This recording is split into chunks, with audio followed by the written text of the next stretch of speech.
Hello hi नमस्कार welcome to our YouTube channel Pintu daily inspiration.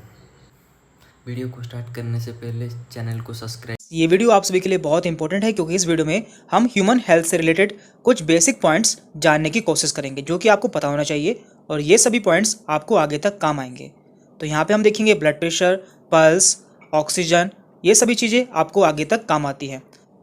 तो सबसे पहले हम बात करते हैं ब्लड प्रेशर की। तो देखिए ब्लड प्रेशर क्या होता है। ब्लड जिन नलिकाओं में बहता है या फिर जिन कैपिलरीज में सर्कुलेट होता है उनकी वाल्स पर जो प्रेशर डालता है। मान लीजिए ये हमारी नलिकाएं हैं या हमारी कैपिलरीज हैं और इसके अंदर ब्लड सर्कुलेट हो रहा है, तो ये इनकी वाल्स पर जो प्रेशर डालता है दोनों साइड में, उसे हम ब्लड प्रेशर कहते हैं। और ये ब्लड प्रेशर दो टाइप का होता है, सिस्टोलिक एंड डायस्टोलिक। तो यहाँ पर सिस्टोलिक ब्लड प्रेशर हमारा ऊपर का ब्लड प्रेशर होता है, जबकि डायस्टोलिक ब्लड प्रेशर हमारा नीचे का ब्लड प्रेशर होता है। तो हम यहाँ पे जानेंगे कि ब्लड प्रेशर नॉर्मल कितना होता है और हम कब मानेंगे कि हमारा ब्लड प्रेशर बढ़ चुका है। तो देखिए यदि किसी का ब्लड प्रेशर ऊपर का 120 होता है, यानी कि उसका सिस्टोलिक ब्लड प्रेशर 120 होता है और उसका डायस्टोलिक ब्लड प्रेशर 80 होता है, तो इसे हम नॉर्मल ब्लड प्रेशर मानते हैं, यानी कि वह व्यक्ति बिल्कुल स्वस्थ है। और इसके अलावा यदि किसी का ब्लड प्रेशर 130 हो जाता है ऊपर का और नीचे का 85 हो जाता है, तो ये ब्लड प्रेशर भी नॉर्मल माना जाता है, यानी कि उसका ब्लड प्रेशर अभी कंट्रोल में है। और इसके अलावा यदि किसी का ब्लड प्रेशर 140 ऊपर का होता है और नीचे का या फिर 90 हो जाता है, यानी कि यदि ऊपर का 140 हो या फिर नीचे का 90 हो, तो इसे हम थोड़ा सा बढ़ा हुआ ब्लड प्रेशर मानते हैं।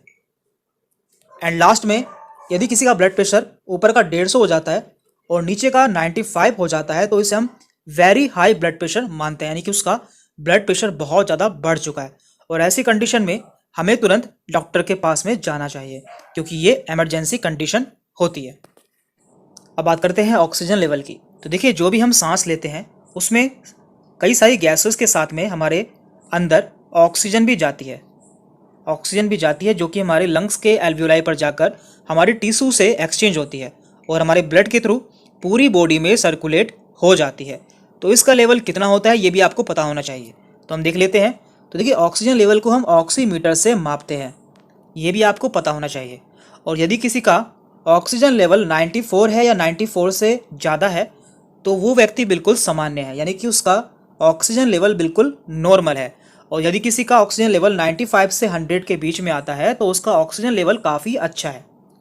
अब बात करते हैं कि हम इसे कम कब मानेंगे। यदि किसी का ऑक्सीजन लेवल 90 से 93 के बीच में आता है, तो उसका ऑक्सीजन लेवल जरा सा कम है, यानी कि उसका ऑक्सीजन लेवल थोड़ा सा कम हो गया है और इसे आप एक्सरसाइज द्वारा सही कर सकते हैं। लेकिन यदि किसी का ऑक्सीजन लेवल 80 से 89 हो गया है या इससे भी कम हो गया है, तो ऐसे में उसका ऑक्सीजन लेवल बहुत कम हो चुका है और ऐसी कंडीशन में आपको डॉक्टर की सलाह पर एडमिट हो जाना चाहिए। अब बात करते हैं हम पल्स रेट की। तो देखिए ये भी किसी हेल्थी पर्सन की हेल्थ को मेज़र करने के लिए बहुत ही अच्छा क्राइटेरिया है।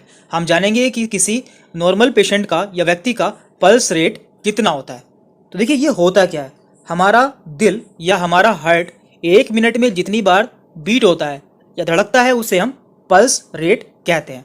नॉर्मली ये 72 से 75 टाइम्स बीट करता है। तो देख लेते हैं।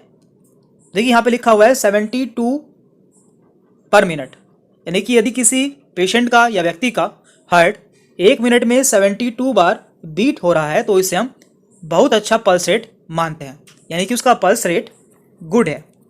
और यदि किसी का 60 से 80 के बीच में पल्स रेट आता है, तो उसका पल्स रेट नॉर्मल है। लेकिन यदि किसी का पल्स रेट 90 से 120 के बीच में आता है, तो उसका पल्स रेट काफ़ी बढ़ा हुआ है। तो ये भी आपको पता होना चाहिए। अब बात करते हैं हम शरीर का तापमान, यानी कि बॉडी टेम्परेचर। ये जानना भी आपके लिए बहुत इंपॉर्टेंट है कि हमारे शरीर का टेम्परेचर कितना होता है।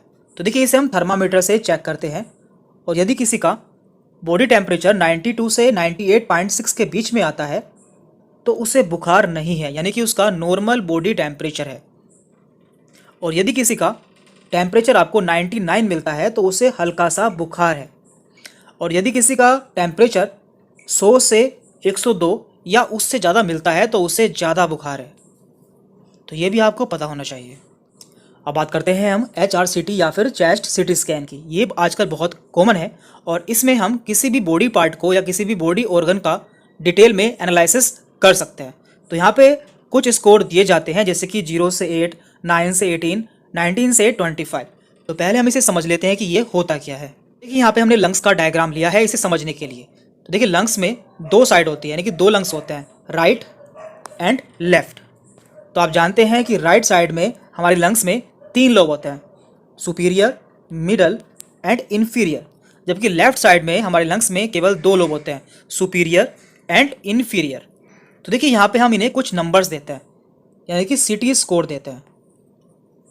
तो यहाँ पे हम हर लोब को 5 सीटी स्कोर देते हैं। मान लीजिए यहाँ पे हमने 5 दिया है इस लोब को, इसे भी 5 दिया है, इसे भी 5 दिया है, इसे भी 5 दिया है और इसे भी 5 दिया है। तो कुल मिलाकर हमारा स्कोर बनता है 25।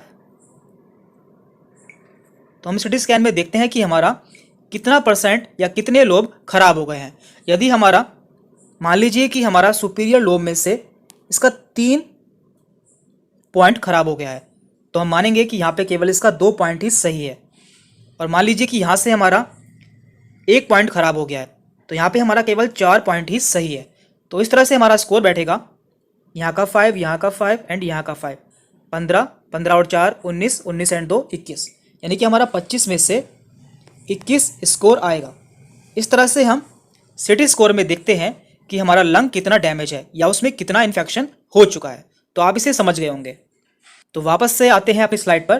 तो देखिए यहाँ पे दिया हुआ है, यदि किसी का HRCT यानी कि high resolution computer tomography score 0 से 8 के बीच में आता है तो उसे माइल्ड इन्फेक्शन है, यानी कि उसे हल्का इन्फेक्शन है या उसे अभी इन्फेक्शन की शुरुआत हुई है।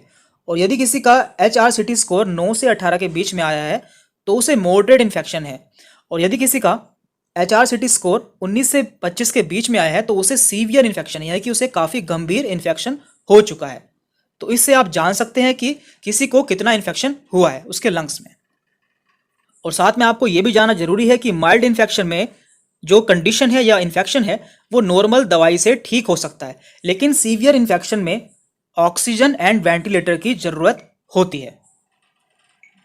तो आज की वीडियो में हमने कुछ ऐसे बेसिक पॉइंट देखे हैं जो कि आपको पता होने चाहिए, क्योंकि आपको ये सभी पॉइंट आगे चलकर काफ़ी ज़्यादा काम आएंगे।